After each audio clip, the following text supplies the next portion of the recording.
Shalom sahabat Kanuru dimanapun Anda berada. Terima kasih kembali lagi dengan saya Kanuru di channel ini pada malam hari ini dengan sebuah tema yang sungguh luar biasa. Tema yang tidak pernah kita bahas di channel Kanuru. Namun kali ini saya memilih untuk membahas tema ini karena ini sangat-sangat penting untuk menjadi satu pelajaran bagi sahabat Kanuru, sehingga ini juga memperkaya hasanah kita berpikir, terutama dalam memahami sebuah kajian akan doktrin inti di dalam kekristenan, ya. Sebuah doktrin inti dalam kekristenan yang selama ini banyak kali disalahpahami oleh baik di kalangan Kristen sendiri dan terlebih lagi bagi teman-teman kita yang bukan Kristen. Oleh karena itu, karena topik ini adalah sebuah topik yang sungguh sangat luar biasa dan sangat penting, maka saya minta teman-teman yang sudah bergabung dalam siaran ini untuk mengambil waktu membagikan link dari video ini, ya.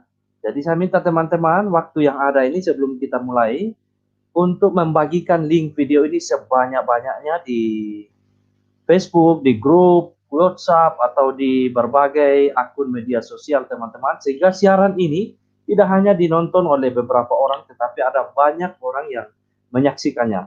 Tujuannya adalah apa? Adalah untuk mengedukasi kita sekalian sebagai orang Kristen, sehingga kita tahu bagaimana cara kita mempertanggungjawabkan iman kita kepada orang yang meminta pertanggungan jawab, ya. Jadi waktu ini saya minta teman-teman untuk segera membagikan link dari live streaming ini. Oke, sahabatku, malam hari ini kita akan bersama dengan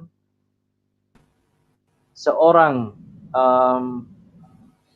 YouTuber apologet Kristen, ya, yang cukup dikenal di dunia YouTube saat ini oleh karena pengajaran-pengajarannya yang sangat strict, ya, beberapa orang mengatakan demikian, dan pengajarannya adalah sungguh-sungguh berpedoman kepada Alkitab. Nah, malam hari ini kita akan bersama dengan Pak Pendeta Muriwali Yanto Matalu, ya, kurang lebih 1 jam ke depan. Nah, teman-teman, sebagai sebuah pemberitahuan bahwa Pak Pendeta Muriwali Yanto Matalu adalah seorang pendeta di gereja-gereja reformasi di Indonesia, dan juga beliau mempunyai sebuah channel YouTube yaitu channel Muriwali Yanto Matalu. Maka teman-teman silakan selesai dari sesi ini segera melirik channelnya, dan saya minta sahabat Kanuru segera mendukung beliau untuk subscribe channelnya, dan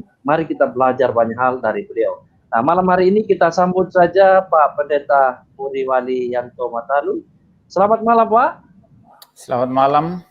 Selamat malam, Pak. Salam, apa kabar? Ya, kabar baik. Terima kasih, kabar baik.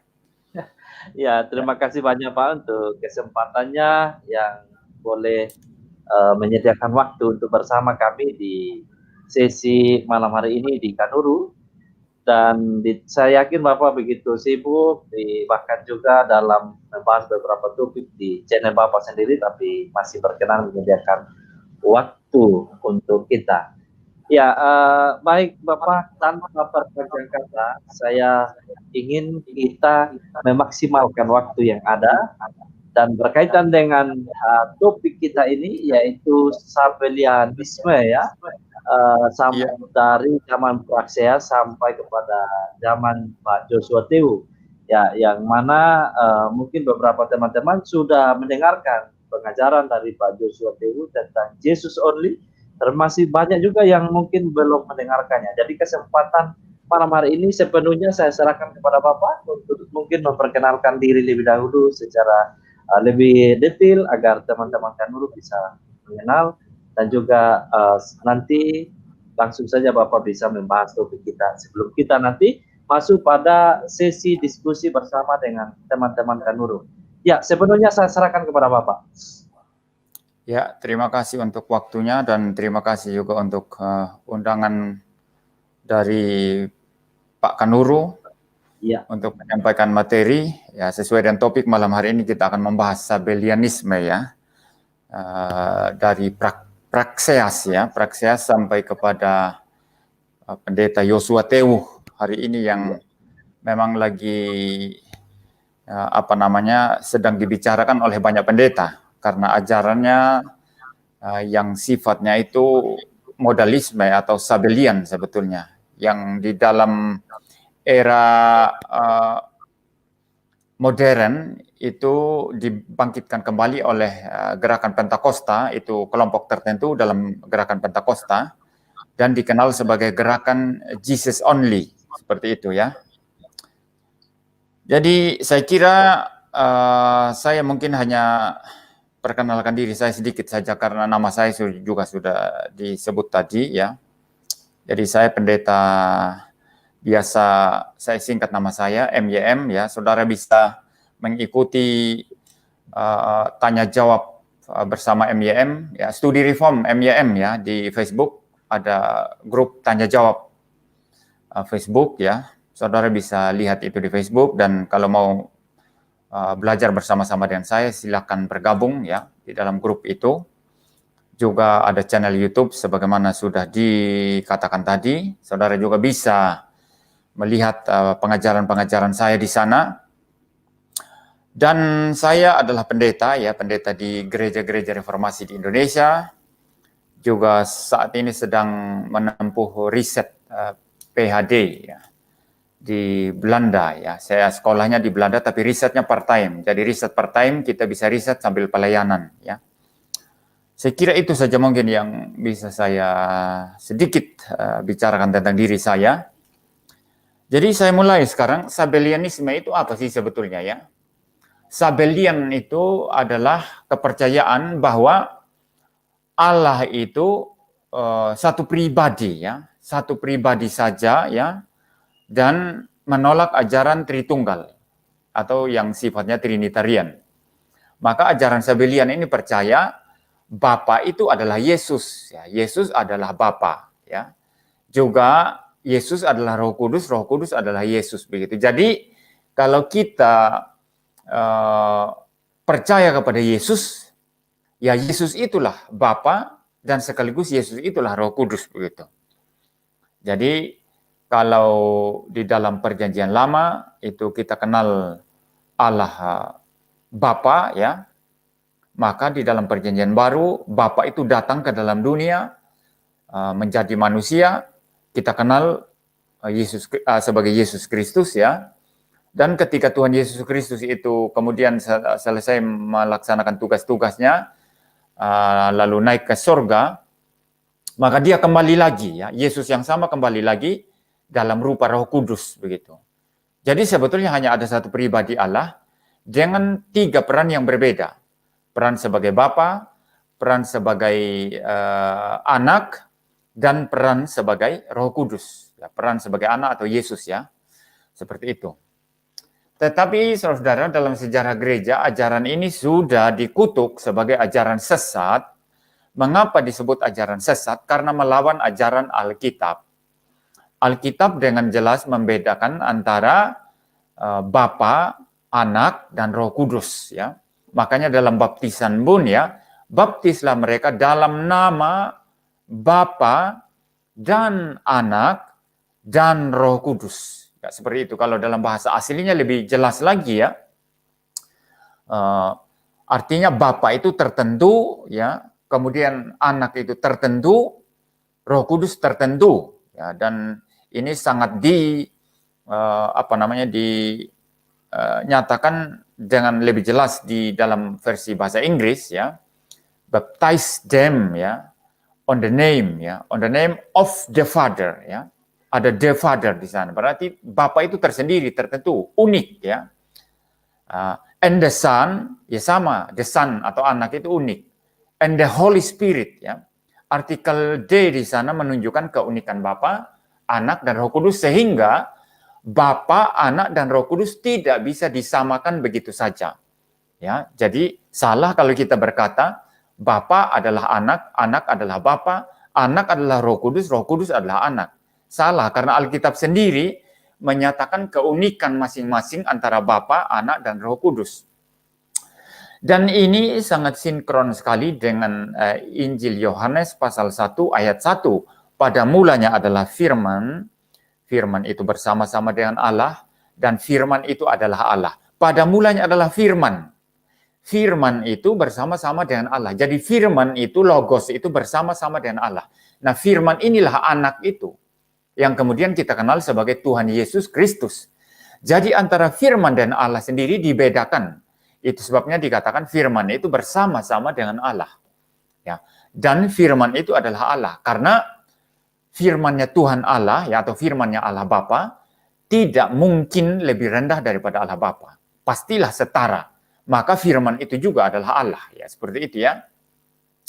Saudara. Jadi Alkitab sendiri sangat jelas membedakan antara Bapa, Anak, dan Roh Kudus. Ketiganya adalah tiga pribadi yang berbeda. Jadi tidak sama saja ya. Namun dalam sejarah gereja itu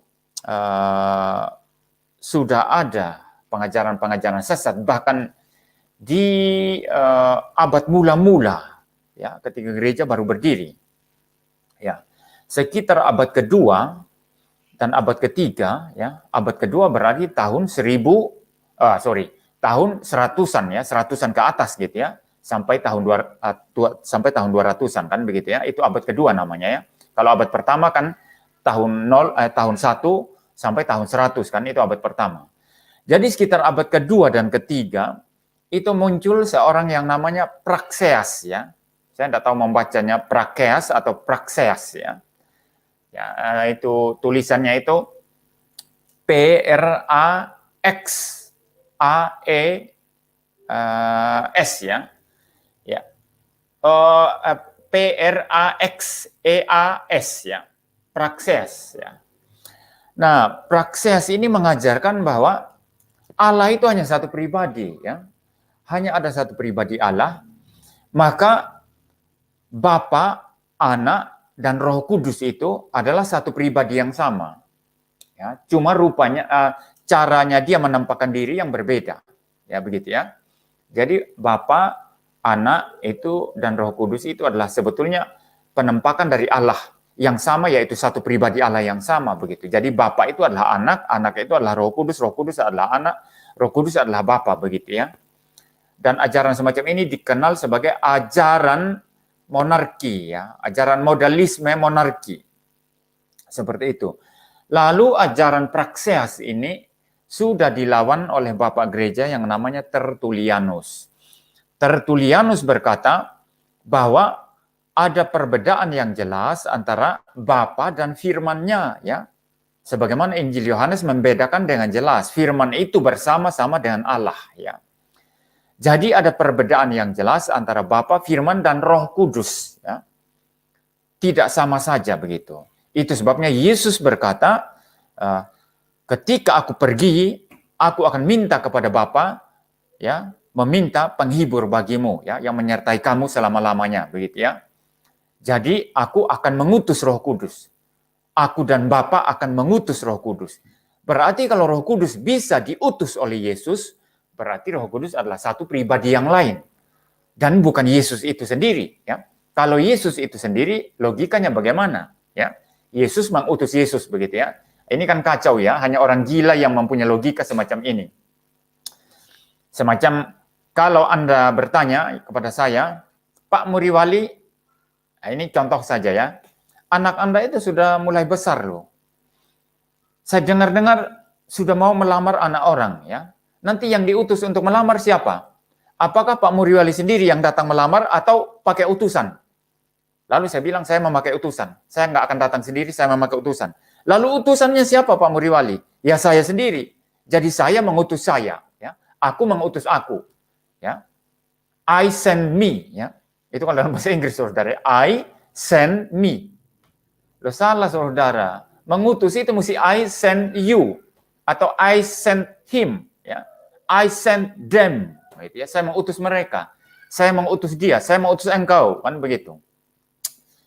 Jadi ini kekacauan-kekacauan daripada ajaran Praxeas ya, yang dilawan oleh Tertullianus. Dan Tertullianus ini yang pertama kali menggunakan istilah Trinity ya, Trinitas ya, atau Tritunggal ya. Maka menurut Tertullianus, Allah itu dengan firman-Nya dibedakan dengan jelas. Tetapi firman itu ya juga adalah Allah ya. Juga Allah itu dibedakan dengan rohnya. Tetapi roh itu juga adalah Allah. Memang masih ada problem dalam pemahaman Tertullianus ya, belum terlalu clear dia menggambarkan kesamaan substansi antara Anak dan Roh Kudus ya, belum terlalu jelas. Ya, masih ada kesalahan-kesalahan dan kita pahami karena dia masih baru mula-mula mengajarkan ajaran yang memang sesuai dengan apa yang diajarkan Alkitab ini ya. Nanti dalam konsili Nisea itu baru menjadi jelas di sana sesuai dengan apa yang dikatakan Alkitab. Muncul istilah homoousios ya. Homoousios ini adalah Bapa, Anak dan Roh Kudus itu satu hakikat, satu substansi, sama substansinya, begitu ya. Jadi Tertullianus ini saudara melawan ajaran Praxeas tadi dan sudah ajaran Praxeas ini dikutuk ya sebagai ajaran sesat ya, ajaran bidat ya. Lalu kemudian pada sekitar kalau saya tidak salah abad ketiga, seorang uskup kalau saya tidak salah ya di Roma ya, itu namanya Sabellius ya. Sabellius ini kemudian mengajarkan ajaran yang mirip dengan yang diajarkan oleh Praxeas tadi. Ya. Sabellius berkata bahwa Bapa, Anak, dan Roh Kudus itu hanyalah penampakan yang berbeda dari satu pribadi yang sama. Ya. Hanya penampakan yang berbeda, ya, manifestasi yang berbeda dari satu pribadi yang sama.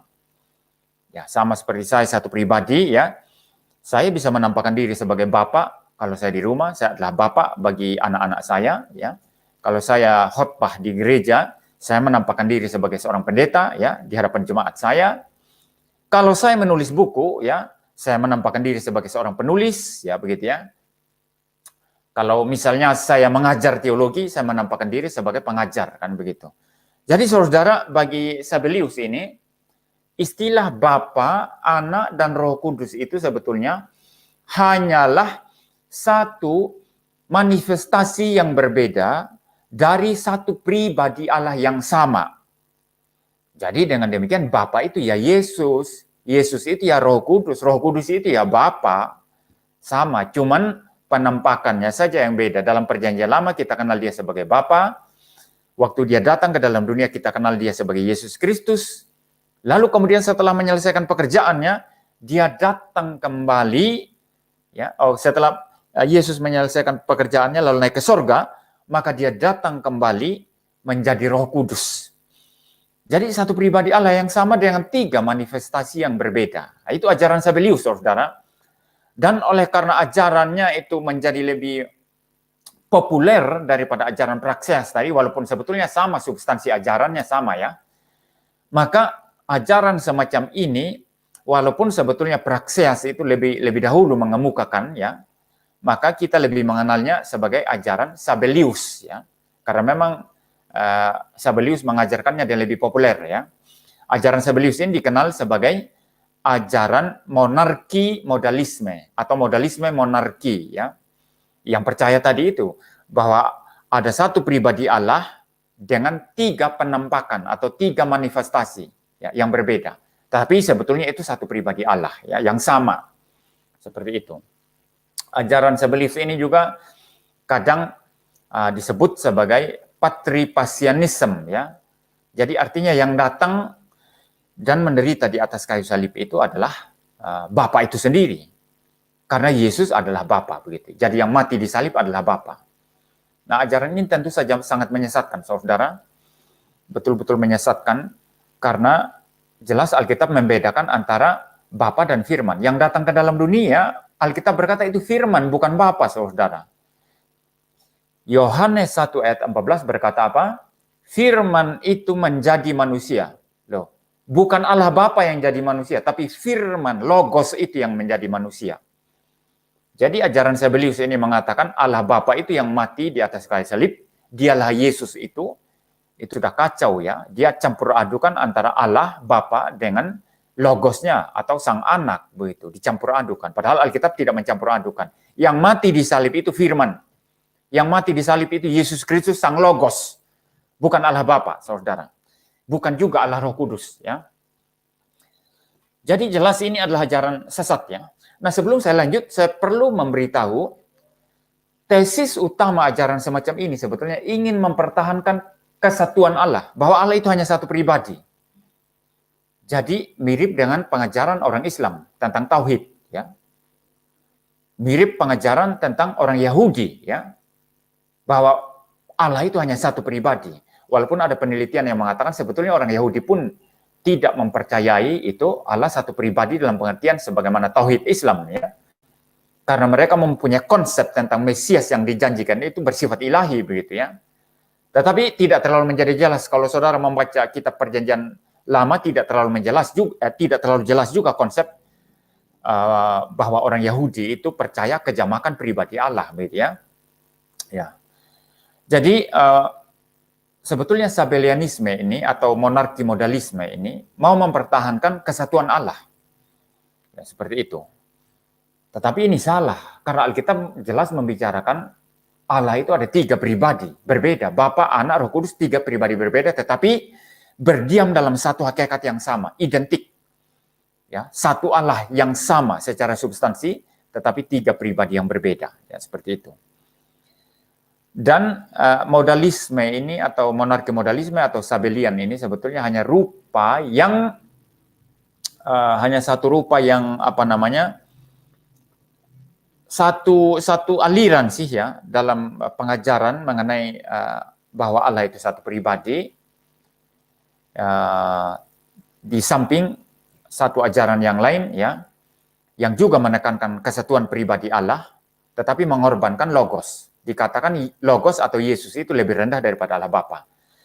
Nah, ini ajaran yang muncul dalam ajaran Ebionit, ya, Ebionit. Ebionit ini percaya semacam ajaran adopsionisme. Ya. Adopsionisme ini maksudnya gini.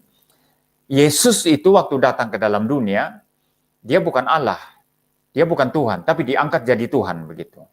Seperti itu ajarannya. Karena Yesus itu bukan Allah. Allah hanya satu pribadi. Yesus itu bukan Allah, tapi diangkat jadi Allah. Itu ajaran Ebionit, ya. Lalu kemudian di abad ketiga juga, abad kedua, abad ketiga, ya, itu muncul Arius, ya. Arius juga sama sih sebetulnya, menekankan kesatuan pribadi Allah. Tapi Arius berbeda dengan Sabellius, ya. Kalau Sabellius mengatakan Bapa adalah Yesus, Yesus adalah Bapa, Yesus adalah Roh Kudus adalah Yesus, maka Arius itu mengatakan Allah itu hanya satu pribadi. Kalau Allah itu hanya satu pribadi dan Allah Bapa itu adalah Allah sejati, maka Yesus tidak mungkin Allah sejati sama dengan Bapa. Tentulah Yesus Allah yang lebih rendah daripada Allah Bapa. Maka Arius ini mengatakan Yesus itu adalah Allah yang lebih rendah dari Allah Bapa, diciptakan, merupakan ciptaan mula-mula. Dan ajaran Arianisme atau Arius ini, saudara, kemudian secara persis diikuti oleh saksi-saksi Yehova saat ini. Mengapa kita katakan saksi-saksi Yehova itu sesat?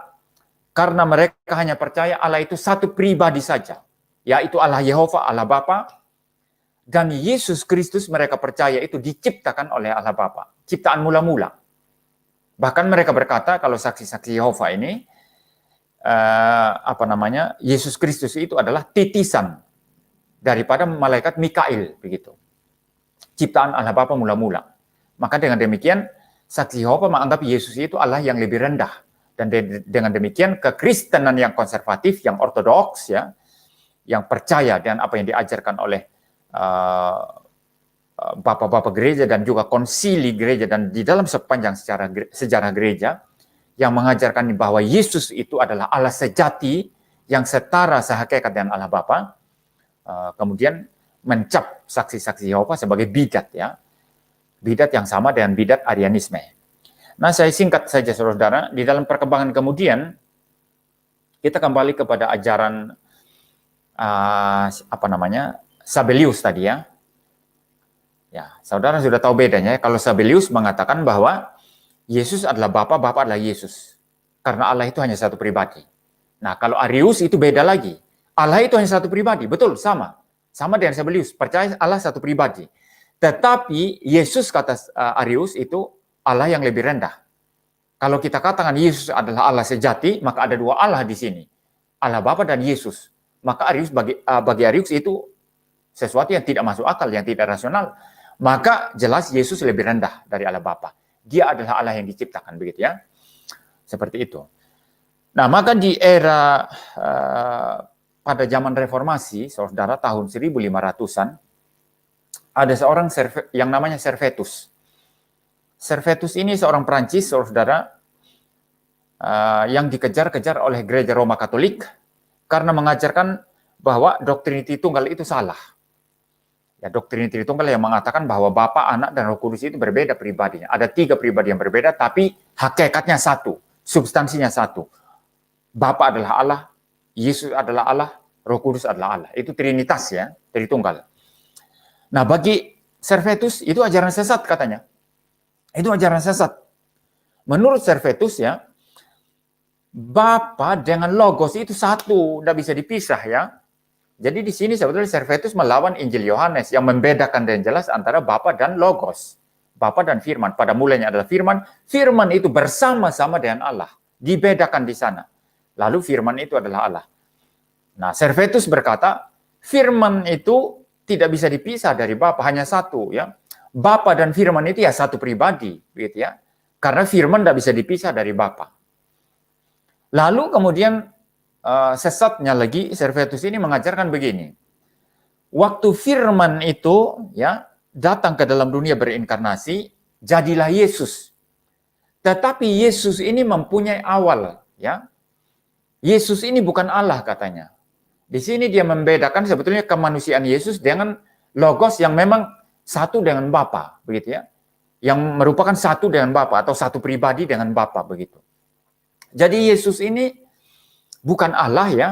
Yesus ini hanyalah manusia saja dan diangkat menjadi anak Allah, ya.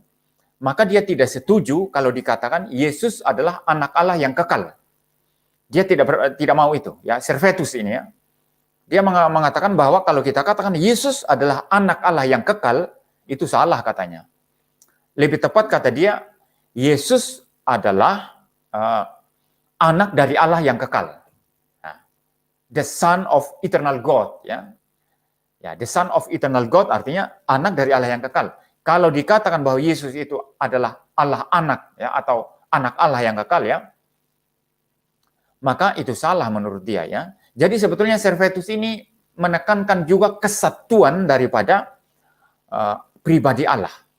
Bahwa Firman dan Bapa itu satu pribadi, tidak bisa dipisah, tidak bisa dibedakan, ya, tidak bisa dipisah begitu ya, satu pribadi. Dan Yesus ya, yang merupakan inkarnasi dari Firman itu tidak boleh dikatakan bersifat kekal ya. Dia mempunyai waktu. Di saat Yesus ada di dalam perut Maria, di saat itulah dia disebut sebagai anak Allah, anak dari Allah yang kekal, begitu ya.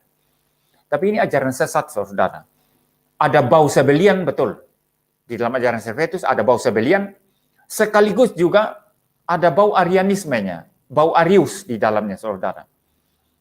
Karena dia memisahkan antara Yesus yang lahir dari perawan Maria, ya Logos yang datang ya dikandung oleh Maria, dengan Logos yang berada pada Bapa sebagai satu pribadi dengan Bapa. Ya, jadi campur aduk ini sebetulnya Servetus ini. Tapi menurut saya dia lebih cenderung kepada Sabellianism, ya. Maka Servetus ini kemudian dikejar oleh Gereja Katolik Roma, lalu dia lari ke Jenewa, ke tempat Calvin ya di sana. Waktu Calvin memimpin reformasi di kota Jenewa, tetapi Calvin adalah orang yang setia kepada ajaran Tritunggal sebagaimana diajarkan Alkitab, sebagaimana diputuskan dalam sejarah gereja dalam Konsili Nisea, kemudian juga dalam Konsili Konstantinopel, saudara. Maka kemudian menurut Calvin, ajaran Servetus ini salah. Maka Calvin minta Servetus tarik ajarannya yang salah, suruh bertobat dari ajaran yang salah. Tapi Servetus ngotot, tidak mau. Maka kemudian pada zaman itu sesuai dengan aturan ya, seseorang yang dianggap bidat atau yang dianggap tukang sihir, yang suka okultisme, bermain dengan setan, itu biasanya dihukum dibakar, ya, dibakar hidup-hidup. Yang mengajarkan ajaran sesat dibakar hidup-hidup, juga tukang-tukang sihir itu dibakar hidup-hidup. Nah, Calvin menyerahkan Servetus ke pemerintah kota, lalu menghakimi Servetus dan dia dibakar hidup-hidup, saudara.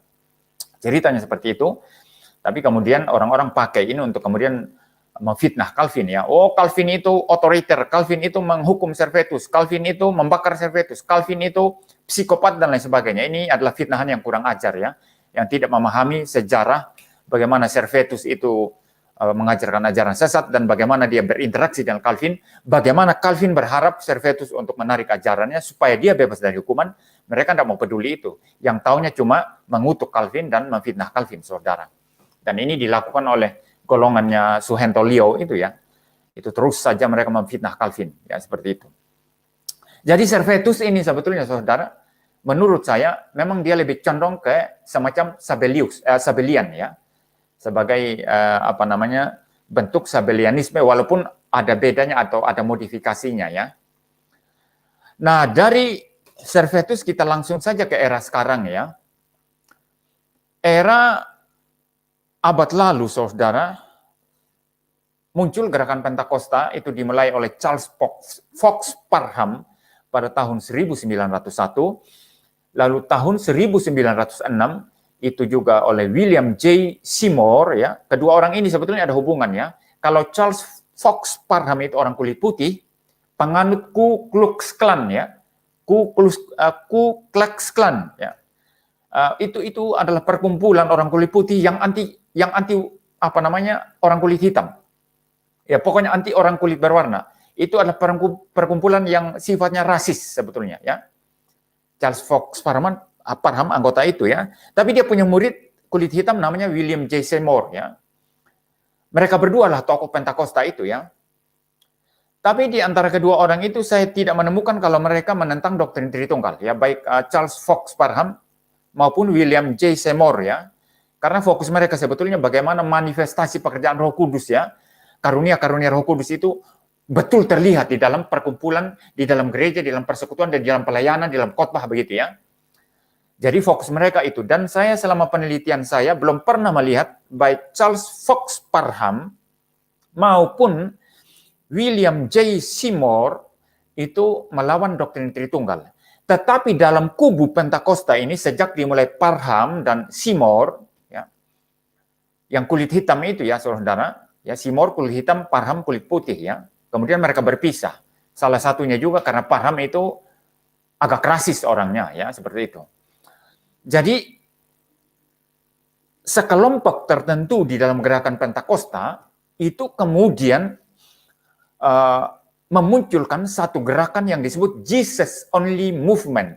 Dan gerakan Jesus Only Movement ini mencapai puncak popularitasnya dan digemari di mana-mana, khusus di kalangan Pentakosta itu, pada sekitar tahun 1960-an, ya 60-an, 70-an lah begitu ya. Jesus Only Movement ya.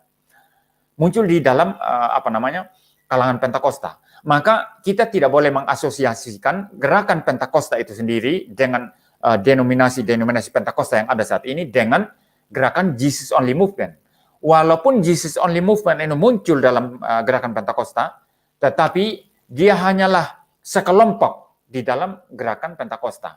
Saudara kalau memperhatikan pengakuan iman daripada gereja-gereja Pentakosta di Indonesia ini, kalau sudah perhatikan banyak yang Trinitarian ya. Saya sebut satu contoh misalnya itu Gereja Bethel Indonesia ya. Itu Gereja Bethel Indonesia itulah gereja Pentakosta yang sinodenya paling besar di Indonesia ya. Artinya sinode Pentakosta paling besar di Indonesia. Mereka Trinitarian, saudara. Ya. Jadi muncul gerakan Jesus Only Movement ini di dalam kalangan Pentakosta, dan ajaran Jesus Only ini persis sama dengan ajaran Sabellius atau Sabellian. Ya. Bapa adalah Yesus, Yesus adalah Bapa. Roh Kudus adalah Yesus, Yesus adalah Roh Kudus. Ya. Padahal Alkitab membedakan dengan jelas ya. Saya sudah menjelaskan tadi ya, saudara ya. Jadi kemunculan ajaran ini di kalangan Pentakosta menjadikan dia populer di kalangan Pentakosta, dan banyak aliran Pentakosta dan pendeta Pentakosta yang mengajarkan hal ini. Itulah yang saudara dengar sekarang dari mulut pendeta Yosua Tewuh itu ya. walaupun dia ngaku-ngaku di videonya, saudara, saya riset sendiri, saya memikirkan sendiri, menggumulkan. Saya dulu Trinitarian, tapi setelah saya belajar Alkitab sendiri, saya temukan bahwa Bapa itulah Yesus. Yesus itulah Bapa. Yesus itulah Roh Kudus itulah Yesus. Nah, sebetulnya bagi saya itu sesuatu kalimat yang tidak bisa kita percaya ya sepenuhnya ya. Karena sebetulnya memang di dalam gerakan Pentakosta itu, gerakan Jesus Only Movement itu sudah populer, saudara. Dan Yosua Tewu ini kan berada di dalam Pentakosta ya, di dalam gerakan Pentakosta itu sendiri, saudara. Ya. Dan sebetulnya itu juga dia membuat pernyataan yang lahir dari kurangnya pemahamannya, kurangnya wawasan teologinya, ya, terutama bagaimana doktrin-doktrin dalam sejarah baik yang benar maupun yang menyesatkan atau bidat itu terbentuk dalam sejarah ya, seperti itu. Maka kalau saudara mendengarkan videonya, saya bukan Trinitarian, saya juga tidak kenal Unitarian, saya tidak kenal apa yang namanya Sabellius, tapi ajarannya itu ajaran Sabellius, ajaran Sabellian. Kalau Anda berkata Bapa adalah Yesus, Yesus adalah Bapa, itu adalah ajaran sesat Sabellius, Sabellian yang sudah dikutuk sebagai sesat dalam sejarah gereja ya. Dan ajaran semacam ini sebetulnya bukan di Indonesia ya, bukan sesuatu yang unik dipopulerkan oleh Yosua Tewu saja ya. Di kalangan Pentakosta yang khusus pegang Jesus Only Movement itu sudah banyak. Cuma karena selama ini ya, di mana beberapa dekade ya ini baru media sosial itu menjadi sesuatu media yang digunakan secara massal ya, di mana orang bisa khotbah dan mempublikasikan khotbah pengajarannya di YouTube, di Facebook, di media sosial apa saja ya. Terutama di era wabah virus corona ini, di mana orang-orang sekarang fokus untuk melayani melalui internet ya, maka kita mulai melihat pengajaran orang per orang ya. Oh, ternyata pendeta ini ajarannya begini. Oh, ternyata ini bidat. Oh, ternyata ini salah. Oh, ternyata ajaran beliau ini benar begitu ya. Jadi memang kendalanya di situ, sehingga kita tidak mungkin melihat pendeta Pentakosta mana yang Jesus Only, kan sulit ya. Di era katakanlah 20-30 tahun yang lalu kan seperti itu ya. Tapi di era sekarang akan sangat mudah melihat pengajaran seorang pendeta, apa dia Jesus Only apa tidak, Sabellian apa tidak, Trinitarian atau tidak. Sangat mudah. Saudara tinggal klik khotbah mereka di YouTube atau di tulisan-tulisan mereka di Facebook, saudara akan tahu mereka pendeta seperti apa ya. Nah, selain Yosua Tewu, sudah sejak beberapa puluh tahun lalu, itu pendeta Yusuf Roni ya, sudah mengajarkan ajaran model Sabellian ini, saudara. Ketika Yusuf Roni berkata, Tritunggal itu apa sih katanya? Allah satu pribadi yang sama itu dengan 3 peran yang berbeda. Nah, ini penjelasan Sabellian, saudara. Allah Tritunggal itu apa? Menurut dia ya, Allah yang satu pribadi itu dengan 3 peran yang berbeda. Di dalam perjanjian lama disebut Bapa, waktu datang ke dalam dunia disebut sebagai anak, lalu kemudian setelah anak selesai naik ke surga, anak itu datang lagi ya, dalam rupa Roh Kudus begitu ya, pada saat Pentakosta. Jadi ilustrasi terkenal dari Yusuf Roni ini kan begini. Kalau di rumah saya adalah Bapa ya. Kalau saya nyetir mobil di jalan, saya adalah supir. Kalau saya di kantor, saya adalah direktur. Tapi Yusuf Roni yang sama. Satu pribadi Yusuf Roni yang sama, yang di rumah adalah Bapak, yang di jalan kalau nyetir itu adalah supir, lalu kalau di kantor itu adalah direktur. Jadi satu pribadi Yusuf Roni dengan 3 jabatan yang berbeda, atau 3 peran yang berbeda. Itulah Allah Tritunggal katanya dia. Tapi ini salah, saudara. Itu ajaran Sabellius yang sudah dicap sesat di dalam sejarah gereja. Nah, ajaran yang sama ini yang diajarkan oleh Yosua Tewu sekarang ini, yang saat ini banyak dibahas oleh banyak pendeta ya. Ya, semua pendeta Trinitarian sekarang memberikan respons ya di YouTube, di Facebook ya.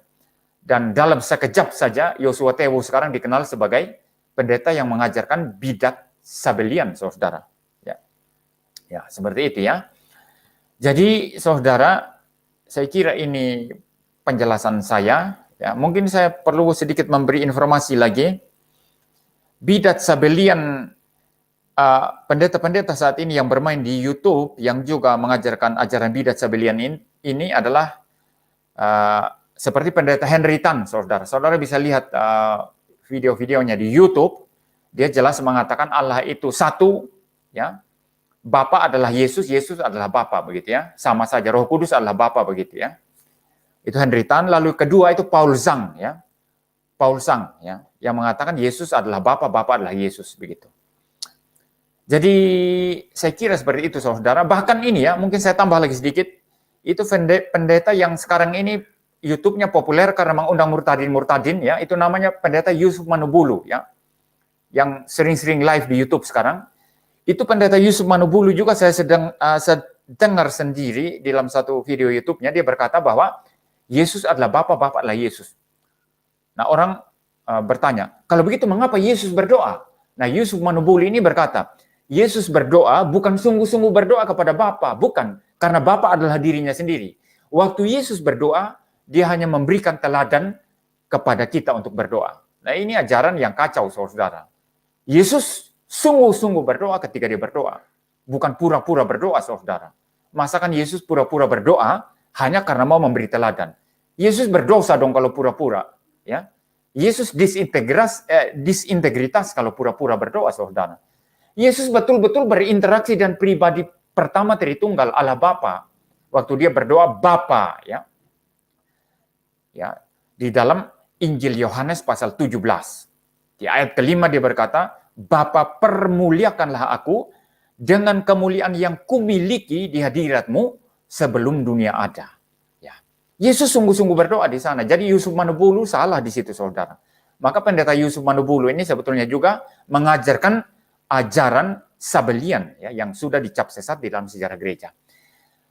Saya bicara sampai di sini, Pak Kanuri silakan kalau mau membuka ruang untuk tanya jawab. Saya janji tadi 20 menit ya, ternyata bahan saya coba untuk meringkasnya tetap tidak bisa ya. Jadi 42 menit saya bicara ya. Ya sekitar 40 menit lah. Baik, Pak Pendeta MYM, ini sebuah kajian yang sangat luar biasa dan sangat penting menurut saya, karena memang sampai hari ini ada begitu banyak orang yang pemahaman mengenai doktrin kekristenan sendiri begitu beragam. Bahkan masih banyak juga orang yang tidak begitu peduli akan pentingnya sebuah pemahaman yang benar-benar berdasarkan pada dasar Alkitabiah. Ya. Jadi melalui kesempatan ini juga kita akan buka kesempatan bagi teman-teman yang ingin bertanya lebih lanjut mengenai topik ini. Oleh karena itu, nanti teman-teman segera klik saja link yang saya akan bagikan ini, dan nanti kita akan add di screen. Nanti sampaikan pertanyaan secara jelas, lugas, tegas, tanpa bertele-tele, sehingga kita juga mendapatkan jawaban dari Pak Pendeta MYM. Nah, itu linknya teman-teman, saya sudah simpan di chat room kita. Naira saja tadi meminta untuk bisa komunikasi dengan Pak MYM. Silakan Naira, saya sudah kirimkan linknya. Naira segera masuk di bersama dengan kita, nanti saya akan add di screen. Nah, sampai kita menunggu teman-teman masuk dalam pertanyaan, ada satu pertanyaan yang saya ingin tanyakan kepada Pak Pendeta MYM. Ini sebuah pertanyaan mungkin barangkali mewakili teman-teman yang lain. Nah, kira-kira menurut Bapak, mengapa orang itu mudah sekali jatuh ke dalam konsep pengajaran Sabellian? Tadi saya agak lupa singgung ya. Ya. Waktu saya bicara tentang Servetus tadi, memang Servetus sebetulnya mengajarkan bahwa antara Firman dan Bapa itu adalah satu pribadi ya. Ya, walaupun Bapa dan Firman menurut dia bisa dibedakan, tapi adalah satu pribadi ya, tidak bisa diartikan sebagai dua pribadi ya, antara Bapa dan Logos itu juga tidak bisa diartikan tiga pribadi kalau ditambah dengan Roh Kudus ya, begitu ya. Tujuan utama daripada Servetus mengajarkan itu menurut dia itu jauh lebih bisa diterima oleh orang Islam dan orang Yahudi. Seperti itu. Itu Servetus ya. Dan saya melihat persis spirit yang sama yang ada pada Servetus dengan orang-orang Sabellian saat ini seperti Joshua Tewu, Henry Tan, ya seperti Paul Zhang, ya yang ada di Indonesia ini ya. Ya termasuk seperti Yusuf Roni tadi yang saya sempat singgung ya. Jadi menurut mereka lebih mudah kalau kita bicara terhadap orang Islam. Mereka lebih mudah paham karena mereka pegang tauhid. Dan Kristen sebetulnya tauhid kata mereka, karena Bapa, Anak, dan Roh Kudus itu hanya satu pribadi saja. Tapi ini adalah satu hal yang menyesatkan ya, karena mengorbankan apa yang diajarkan oleh Alkitab. Alkitab dengan jelas membedakan antara Allah dengan firman-Nya dan dengan rohnya, dibedakan dengan jelas. Itu sebabnya Bapa bisa mengutus anak, anak bisa diutus oleh Bapa. Kemudian Roh Kudus bisa diutus oleh Bapa dan Anak. Ya, kalau hanya satu pribadi yang sama, bagaimana bisa saling utus mengutus ya seperti itu? Itu juga logis ketika Injil Yohanes 1 ayat 14 ya mengatakan Firman itu menjadi manusia. Jadi bukan Allah dikatakan di sana jadi manusia, tapi Firman itu Logos, pribadi kedua yang datang itu mengambil natur manusia seperti itu. Jadi menurut saya salah kalau kita ya hanya karena kepentingan apologetika terhadap pihak Islam atau Yahudi, maka kita mengorbankan ajaran Alkitab dan kemudian kita memegang hal yang sesat begitu. Karena ajaran Sabellius ini ajaran sesat ya. Jadi kalau berhadapan dengan orang Islam yang bertanya atau orang Yahudi ya, saya kira tetap menjelaskan sesuai dengan apa yang diajarkan Alkitab. Orang Kristen percaya Allah itu ekad ya. Tapi ekadnya seperti apa? Itu unity ya. Ada 3 pribadi yang berbeda dalam satu hakikat ilahi itu. Ya. Itu yang diajarkan Alkitab. Dan yang datang ke dalam dunia itu adalah pribadi kedua. Bukan pribadi pertama yaitu Bapa atau pribadi ketiga yaitu Roh Kudus. Begitu. Jelaskan bahwa yang datang itu firman, firman yang telah mengambil natur manusia. Siapa yang percaya kepada firman, dia akan diselamatkan. Siapa yang menolak kepada firman, tidak akan diselamatkan. Itu kan ajaran Alkitab. Jadi nggak bisa kita mengorbankan doktrin fundamental ya, Kristen yang sangat penting sekali yaitu doktrin Tritunggal hanya untuk kepentingan apologetika ya, yang sebetulnya juga bukan membawa kepada sesuatu pemahaman yang benar dari pihak sebelah terhadap iman Kristen, justru membawa kepada pemahaman yang salah ya kepada iman Kristen. Ya. Karena Trinitas itu tidak sama dengan tauhid ya. Kalau tauhid itu ya, itu satu pribadi mutlak ya. Ya. Kalau Trinitas itu esa tapi pribadinya jamak ya, seperti itu. Jadi saya kira itu mungkin maka orang itu gampang sekali menerima ajaran yang salah ini, yang sesat ini ya. Bapa adalah Yesus, Yesus adalah Bapa, Roh Kudus adalah Yesus. Demi gampang kalau berbicara dengan pihak sebelah begitu. Saya kira ini sesuatu yang salah. Ya, saya kira itu yang bisa saya respons. Baik. Ya, ini salah satu hal yang mungkin juga teman-teman selama ini tidak begitu sadari ya. Banyak teman-teman dalam memberikan analogi-analogi tentang apa yang menjadi konsep Kekristenan terhadap Trinitas.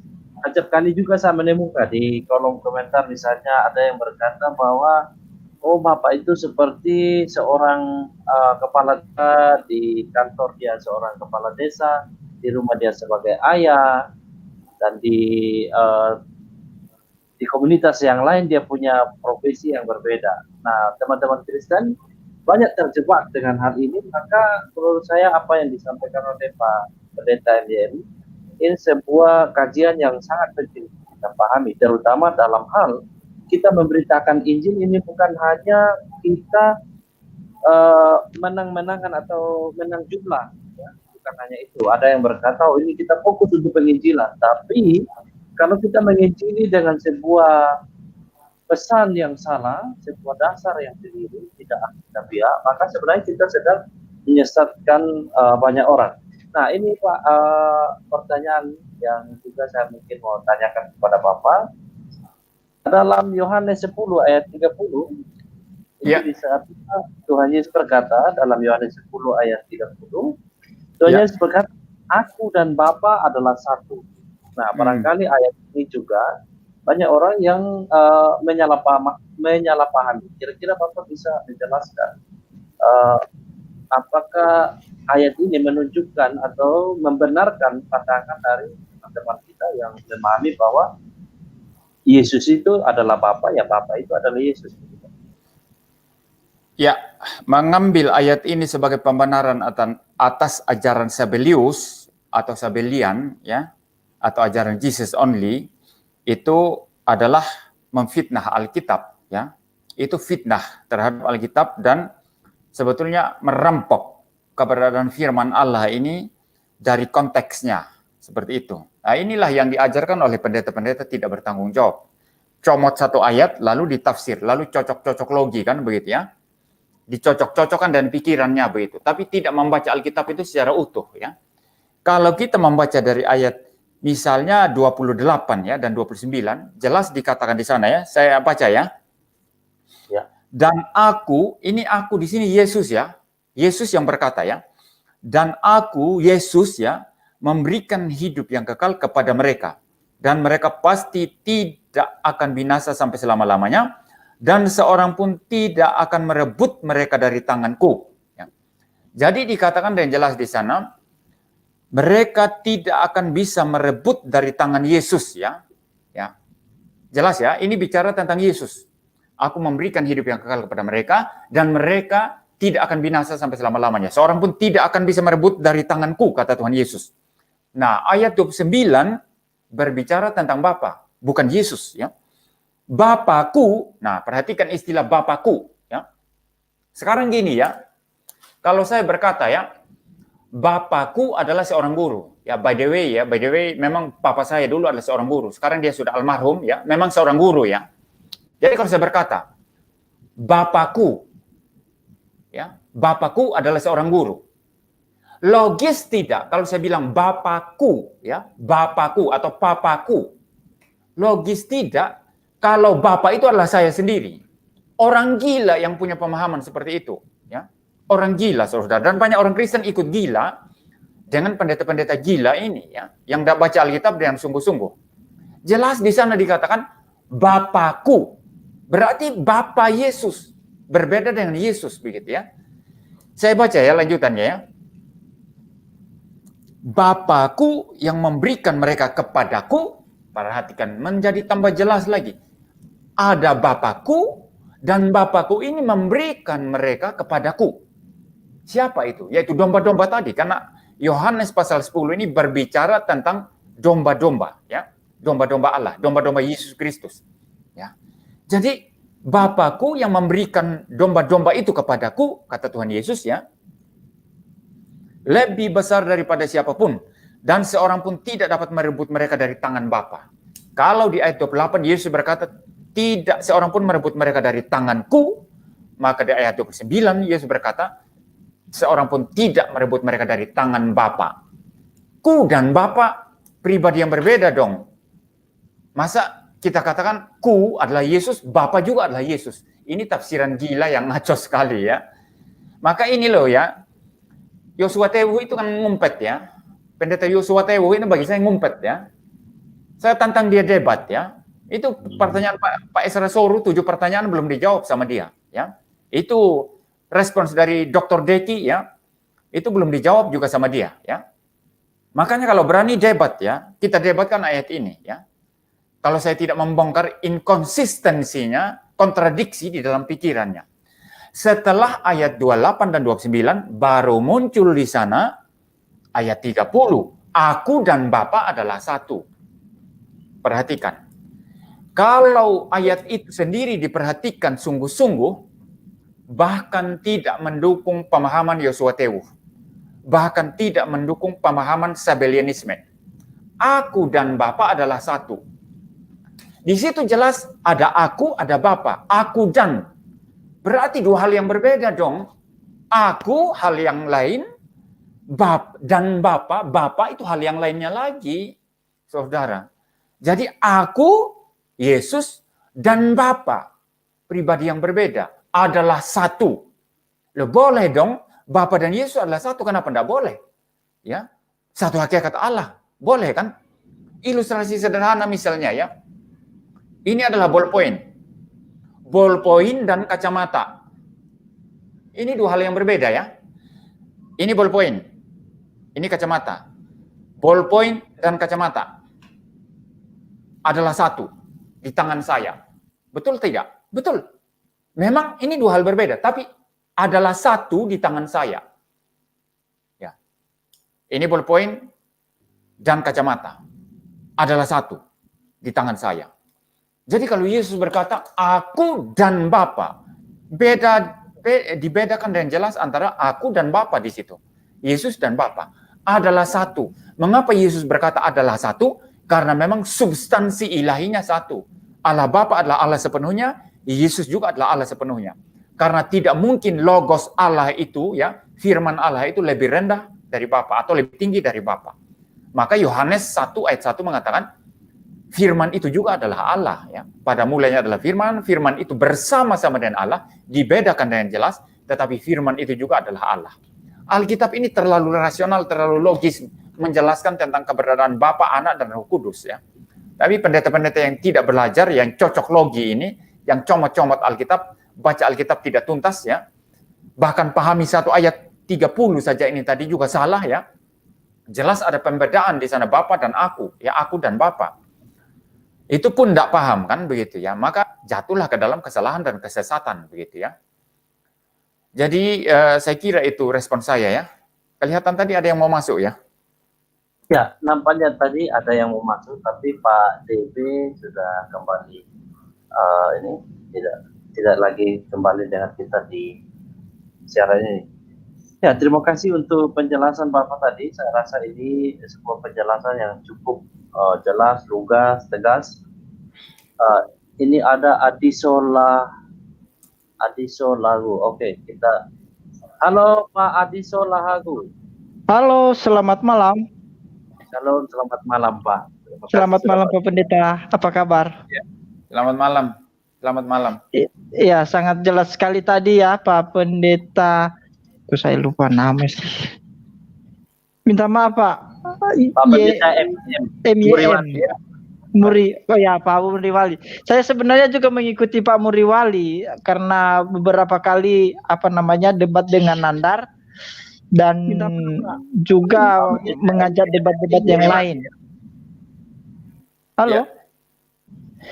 Ya, saya juga salah satu apologet ya yang mengikuti teladan Pak Muriwali dan juga tanpa ragi dan juga sang debaters. Macet-macet ya. Halo, suara saya jelas? Jelas Pak. Jelas kok. Jelas suaranya. Jelas ya. Ya. Oke, baik. Jadi saya tadi mengikuti sedikit ya mengenai comot-comot Alkitab dan apalagi pembahasannya tadi itu comot-comot Alkitab dan cocologi, baik itu di dalam kalangan Kristen sendiri maupun dan lebih parahnya lagi dari luar Kristen itu sendiri, seperti Ustadz Kaim Nama, seperti Ustadz Nandar, ya itulah hanya comot-comot Alkitab, hanya hafal-hafal ayat itu. Bisa ditampilkan screen saya kah? Mana gambarnya? Bisa ditampilkan screen saya? Ini adalah ucapan Jonathan Nandar. Yesus menikah katanya yang tak terbantahkan, forever. Ini lucu Pak Muriwali. Ya, pertanyaannya apa? Pertanyaan saya berbicara mengenai comot-comot ini, apa sih yang seharusnya menjadi cara utama Pak Muriwali supaya comot-comot ini dari Alkitab sehingga mereka tidak mengerti historis dan secara Alkitab dengan konteks yang jelas? Bagaimana caranya harus menghadapi hal itu supaya eh, orang juga tidak terjebak dalam kebingungan. Dalam hal-hal ini adalah pendeta pun juga sekarang berbicara mengenai doktrin, ada yang berbicara mengenai bahwa Allah Bapa saja cukup, ada yang berbicara juga bahwa Allah Yesus itu aja juga cukup, ada juga yang berkata bahwa Allah Bapa, Allah Anak, dan Allah Roh Kudus. Nah, bagaimana cara menanggapi hal itu, Pak Muriwali, supaya jemaat yang menyaksikan Bapa dan juga yang menyaksikan pendeta di dunia saat ini nggak mengalami kebingungan, khususnya untuk jemaat yang awam. Kalau yang sudah mengerti teologi, yang sudah diisi pemikirannya dengan benar, saya pikir sih dia akan memilah yang benar. Ya, begini. Yang pertama-tama, Anda tadi menyinggung para ustadz yang mengutak-utik Alkitab Kristen, ya. Tapi bagi saya ya, tidak berbahaya sih, tidak terlalu berbahaya sih. Pengaruhnya hampir-hampir tidak terlalu besar ya bagi kekristenan itu sendiri. Karena sebetulnya paling-paling mereka hanya mempengaruhi 1-2 orang tertentu. Tapi justru bahaya lebih besar itu dari para pendeta, ya, dari para pendeta yang mengajar salah. Pendeta yang mengajar salah sehingga banyak jemaat itu disesatkan. Jadi gini, saya kasih ilustrasi ya. Kalau ada musuh dari luar ya, itu, kalau kita pintar menghindar dan kalau kita pintar untuk menjaga diri kita baik-baik, musuh itu tidak akan gampang bunuh kita. Jelas ya? Betul. Ya, Betul. Saya ini punya banyak musuh ya. Saya punya banyak musuh ya. Tapi saya aman-aman saja kok. Saya masih bebas jalan-jalan. Saya masih bebas untuk belanja-belanja ya. Musuh banyak. Kenapa saya bilang musuh banyak? Silakan saja baca itu komentar-komentar di terutama di YouTube saya yang memaki-maki saya, yang bilang pendeta goblok ya, yang bilang ada yang bilang mari kita keluar saya pancung kepalamu, ada ya. Halal darahmu katanya. Ya. Jadi musuh di luar itu, tapi sampai sekarang saya aman saja. Tapi kalau musuh dari dalam ini lebih berbahaya. Kenapa? Karena sekali dia ada di dalam dan tidak dibereskan, itu akan membunuh kita. Ya, saya misalnya kalau dari dalam misalnya penyakit ya, saya kalau punya penyakit kanker ya, kanker itu kalau sejak dari dini tidak saya bereskan, saya biarkan dia akan membunuh saya ya, atau penyakit apa saja. Jadi ini ilustrasi ini sebetulnya sangat menggambarkan mana yang lebih berbahaya sih sebetulnya, musuh dari dalam atau musuh dari luar. Maka saya kalau musuh dari dalam saya babat ya, saya tidak perlu takut, saya tidak perlu khawatir karena saya menyampaikan apa yang benar ya. Kalau musuh dari luar dia mau menyerang, mau masuk, saya akan memberikan pembelaan. Memang dua-duanya harus dikerjakan ya. Cuman mungkin kepentingan untuk dari luar ini karena kita tidak hanya murni apologetika memberikan pembelaan iman, tapi juga dikombinasi dengan penginjilan. Nah itu manfaatnya. Maka kemudian kita kemudian kita menggalakkannya ya. Kita kemudian seperti saya sangat giat ya berapologetika terhadap juga pihak luar begitu. Karena memang bisa dikombinasikan dengan penginjilan. Tapi kalau masalah bahaya itu lebih bahaya yang di dalam. Lebih bahaya yang. Lalu yang berikut ya gereja-gereja harus bertobat ya. Yang masalah itu tadi bagaimana caranya ya. Gereja-gereja harus bertobat, harus belajar doktrin yang benar. Hanya itu satu-satunya cara. Dan kalau gereja bertobat, yang pertama kali bertobat ya itu harus pendetanya. Semua pendeta harus bertobat, kembali rendah hati, belajar doktrin yang benar, belajar ajaran firman Tuhan yang benar, lalu mengajar dan benar. Dengan demikian menyelamatkan gereja dari kesesatan demi kesesatan, dan boleh memberi pembekalan bagi jemaat, sehingga bila mana ada pendeta kayak Yosua Tewuh ini yang ngawur mengajarkan Bapak adalah anak, anak adalah Bapak, itu bisa dilawan, bisa diantisipasi dengan tepat oleh jemaat seperti itu. Maka ini juga menjadi satu misi saya untuk mengajar secara bebas ya di YouTube, di media sosial ya, seperti Facebook ya, seperti itu. Ya, saya kira itu yang bisa saya respons ya dari pertanyaan Anda. Oke Pak Muriwali, saya sangat berterima kasih ya, sangat membuka pemikiran kita, bahkan juga orang yang berapa waktu untuk saya ya, sedikit lagi ya. Kita Sedikit kasih lagi. kesempatan. Kita kasih kesempatan untuk yang lain ya, Pak Adiso. Oke, baiklah. Ya, nanti di Baiklah. lain kesempatan ya. Terima kasih banyak Ya, Pak Adiso terima bersama kasih. dengan. Mohon dukungannya untuk channel ini juga, Siap, Adiso. siap, siap. Oke, Baik. sukses terus ya, Pak Siap, Muriwali. siap.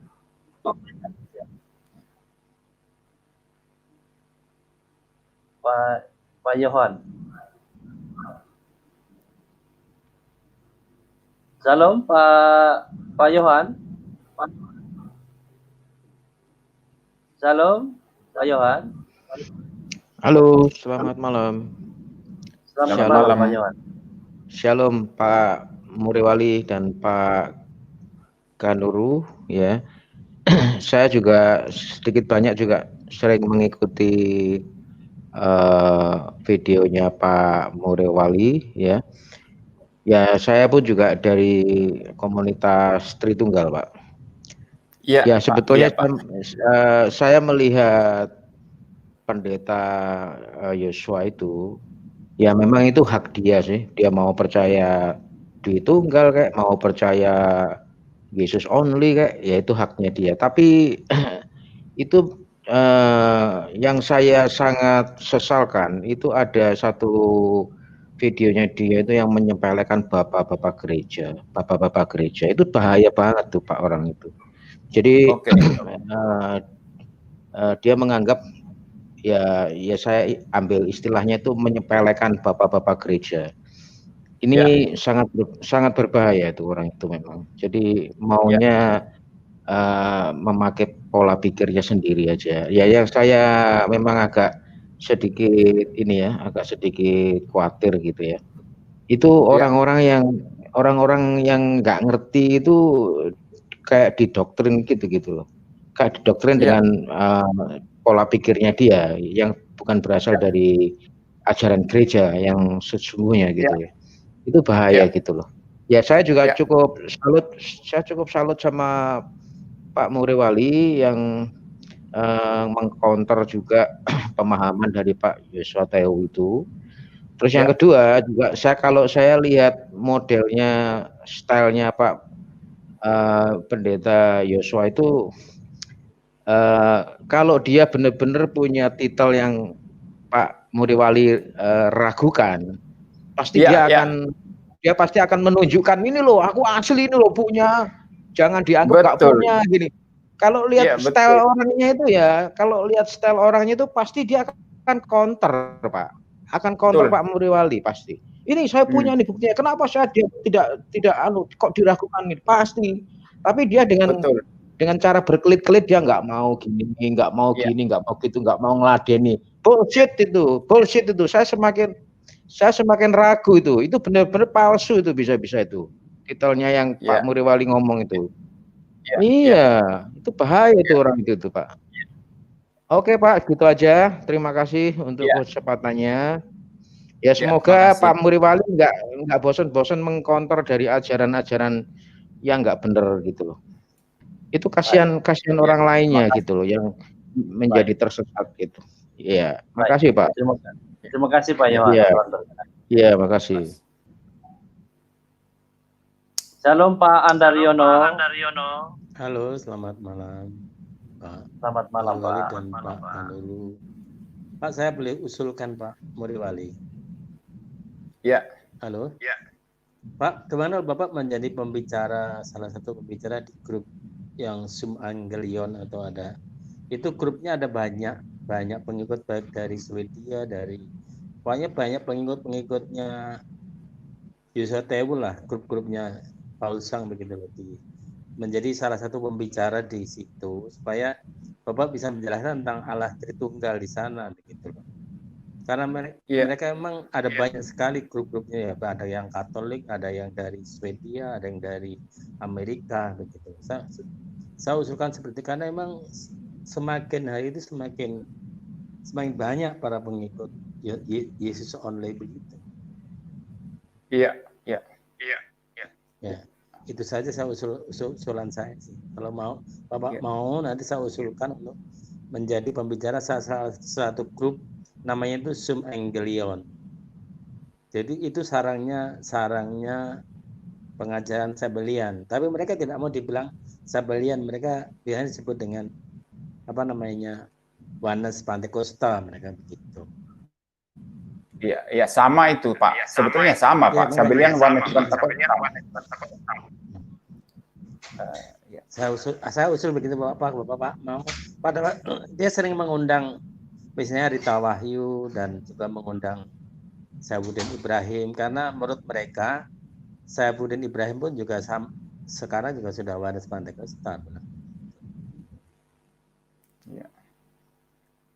Saya usul ya begitu supaya Bapak kalau mau saya mau menjadi pembicara di grupnya mereka begitu. Bicara tentang Allah Tritunggal. Iya. Jadi gini Pak. Itu YouTube-nya dimatikan dulu Pak. Oke. Ya ada feedback.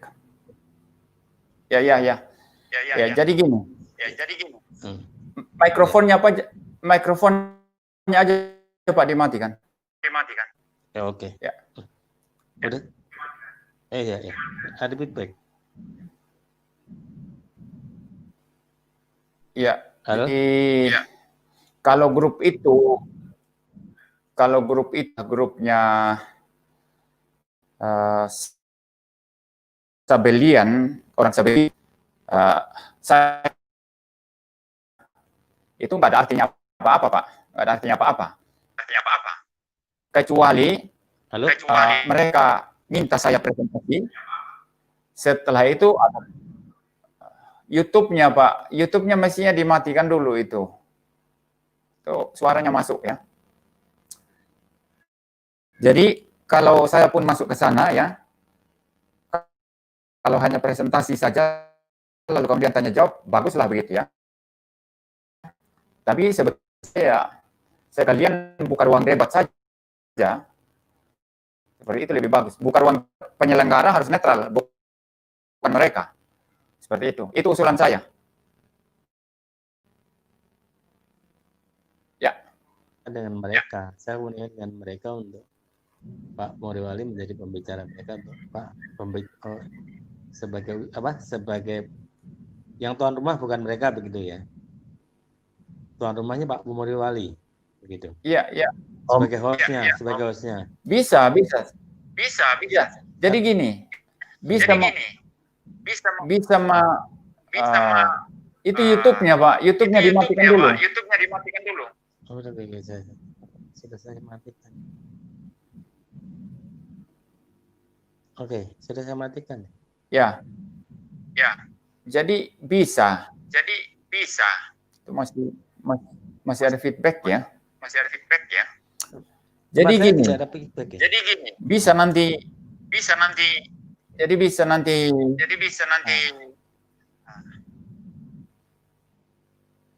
Coba sekali lagi Pak Pendeta. Saya sudah. Bisa nanti. Ya. Jadi bisa nanti penyelenggaranya ya yang netral, orang netral begitu.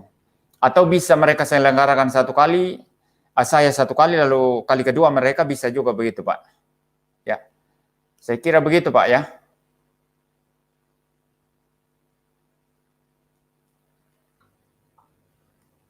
Ya, mereka satu dengan Yusotewu dan juga dengan Paul Sang.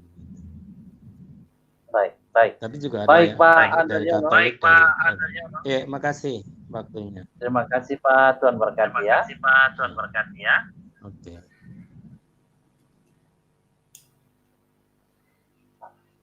Shalom Pak Sam.